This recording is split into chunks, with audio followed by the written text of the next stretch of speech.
13 November 1943, 2:17 hours, Iron Bottom Sound, off Guadalcanal, Solomon Islands. The night is wet and heavy, like a blanket thrown over the sea.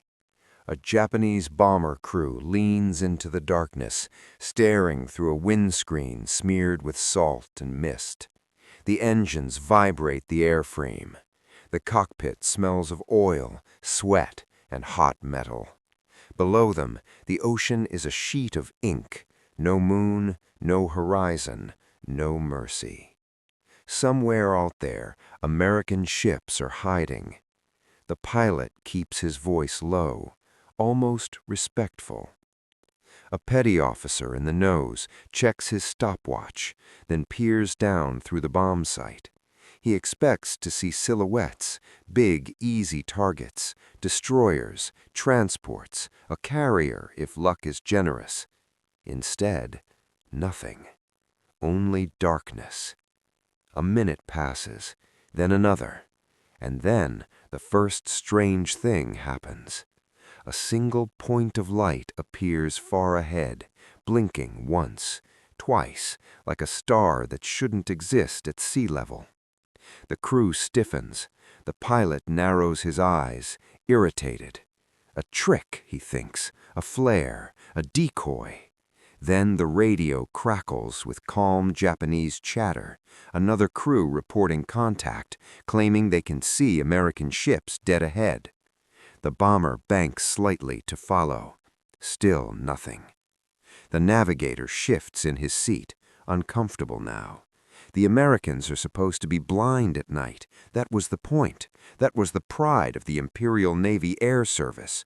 Night skill, night courage, night killing.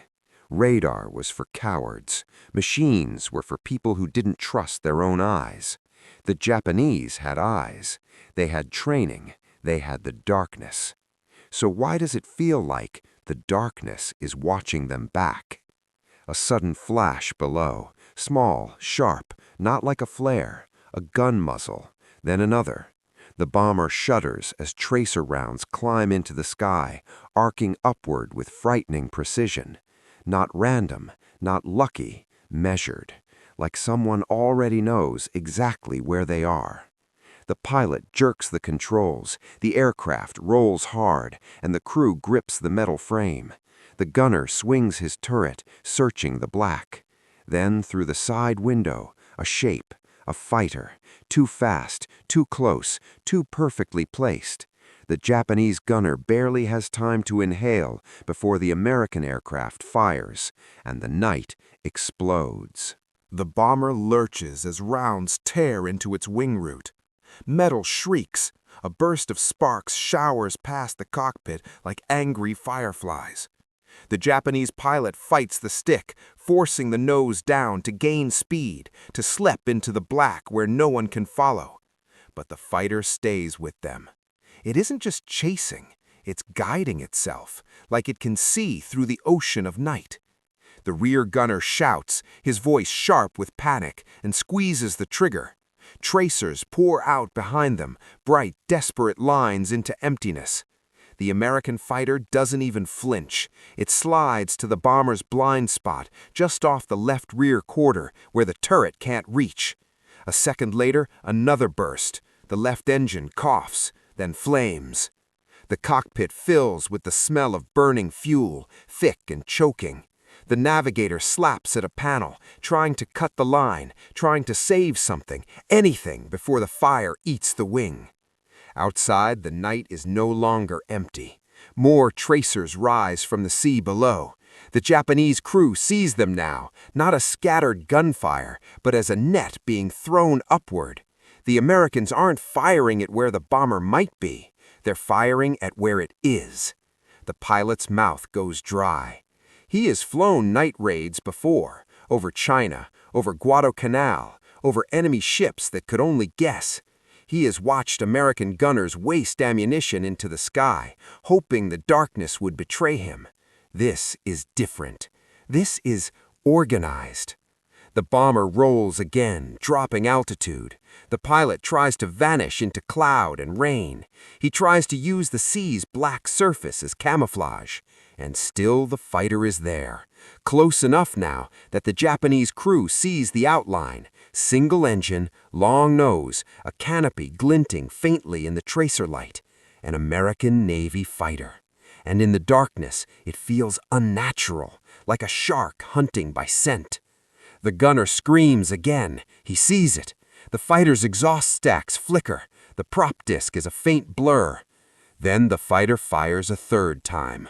The bomber's cockpit glass shatters. Wind slams in, freezing and violent, tearing papers loose, whipping maps into the air. The pilot's headset rips away. The world becomes noise, engine roar, fire crackle, men shouting. The bomber begins to fall. And as it drops, the crew finally sees what they couldn't before. Far below, on the Black Sea, an American warship glows faintly with strange light. Not a searchlight, not a flare. Something smaller, controlled, sweeping. Radar. A cold, invisible finger pointing into the sky.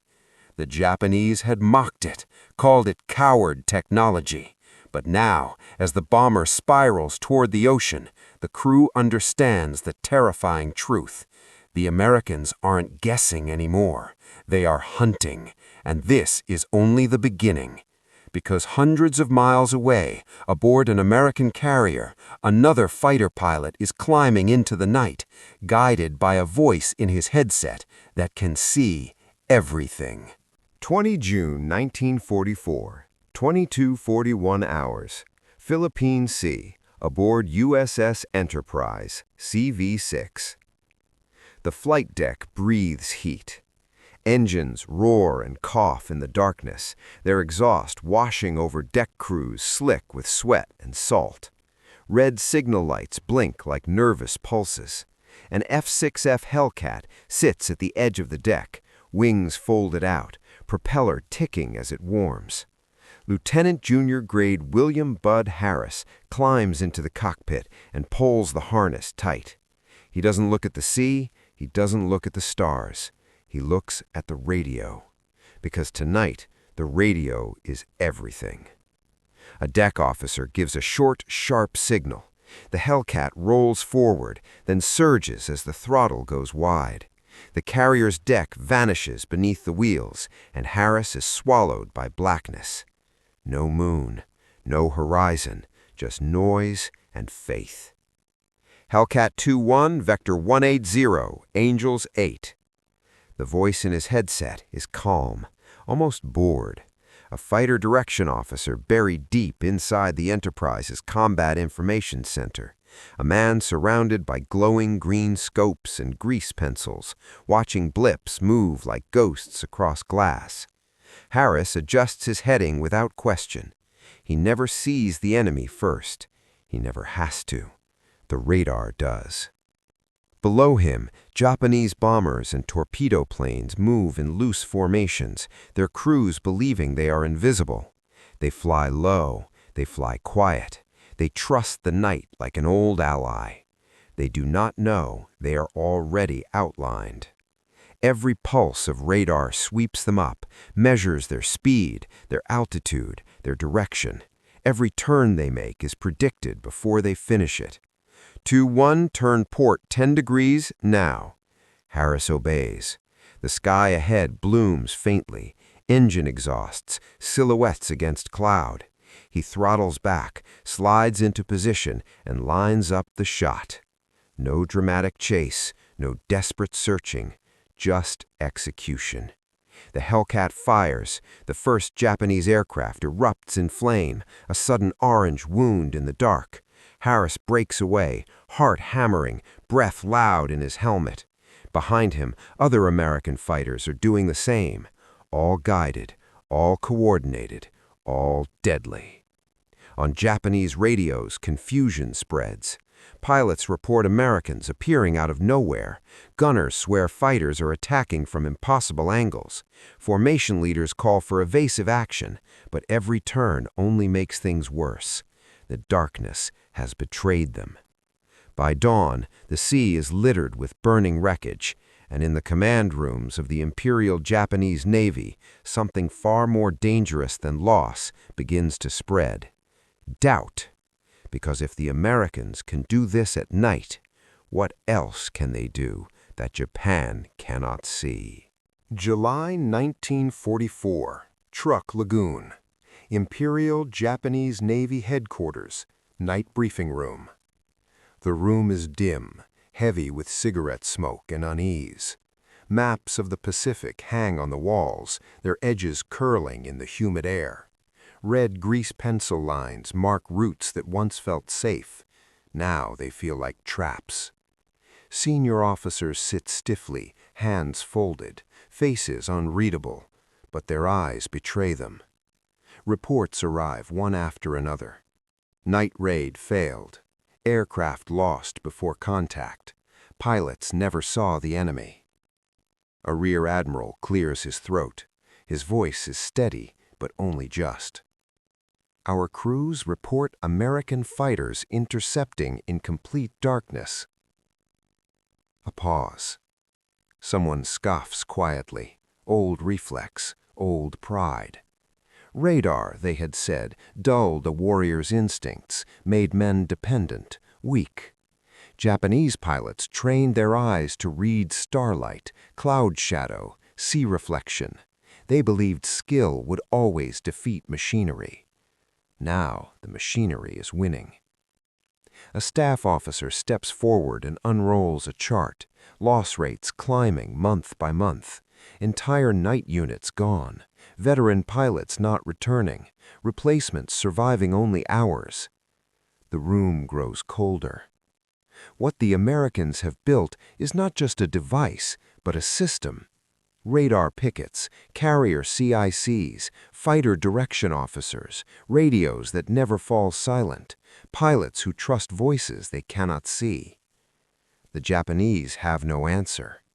They try flying lower, then higher. They scatter formations. They tighten them. Nothing works. Every adjustment is already anticipated. The night, once their ally, has become a corridor of death. And somewhere in the dark Pacific, American radar scopes continue to sweep, patient, tireless, waiting for the next blip to appear. Because the Imperial Navy still believes it can adapt. It hasn't yet realized the truth. The Americans have already moved on. October 1944, 01:32 hours, off Leyte Gulf, Philippines. The Japanese aircraft lift into the air like tired ghosts. Their engines sound wrong, strained, uneven, as if the machines themselves know what's coming. The pilots are younger now, too young, faces tight in the cockpit glow, hands gripping controls with the stiffness of men trying not to show fear. They have heard the stories. American fighters appearing out of nowhere, gunners firing with impossible accuracy, bombers falling before they even see a ship. But orders are orders. The Imperial Navy cannot afford daylight. In daylight, American carrier planes tear everything apart, so the Japanese go back to the only weapon they still believe belongs to them: the night. The formation moves over the Black Sea. Clouds hang low, rain spits against canopies.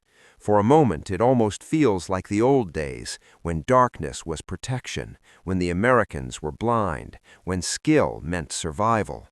Then the radios begin to crackle. Not Japanese voices. American, calm, clipped, confident. Somewhere out there, a destroyer is acting as a radar picket.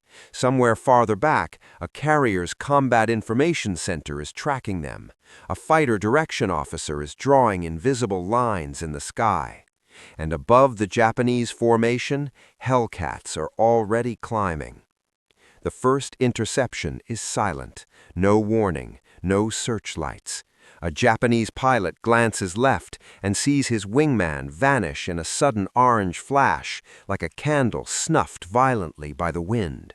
The shock hits so hard he forgets to breathe. He doesn't even hear the gunfire. He just sees fire. The formation breaks. A second aircraft explodes, then a third. Tracers slash through the rain with clean, controlled bursts, short lines, not panic sprays. This isn't a battle, it's a harvest. The Japanese pilots try every trick they know. They dive into cloud, they skim the waves, they cut engines to disappear. They throw their aircraft into violent turns that should shake off pursuit. But the Americans stay with them, because the Americans aren't hunting with eyes. They're hunting with numbers. Distance, speed, altitude, vector. And the voice in the American pilot's headset never stops. Turn starboard 5 degrees. Target at your 1 o'clock. Closing to 2 miles. Fire when ready. One Japanese bomber, burning and wobbling, finally manages to break through the net. He sees it at last. American ships, dark shapes on the sea. He feels a surge of relief so strong it's almost joy. He pushes forward, lining up the run, whispering a prayer that he can at least hit something before he dies. Then the sky ahead lights up, not from ship guns, from an American fighter diving straight at him, perfectly positioned, as if it has been waiting there the whole time. The Japanese pilot's mouth opens, but no sound comes out. The fighter fires. The bomber disintegrates, and the sea below remains untouched.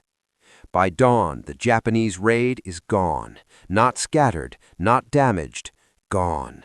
The survivors, few, return with hollow eyes and trembling hands. They do not boast, they do not argue, they do not laugh at radar anymore. In the months that follow, the Imperial Japanese Navy will still fight, still sacrifice, still send men into the sky. But the old confidence is dead. Because once the Americans owned the night, Japan lost more than aircraft. It lost the one place it believed it could still breathe. And from that point on, every Japanese night raid carried the same unspoken truth. The darkness no longer belonged to them.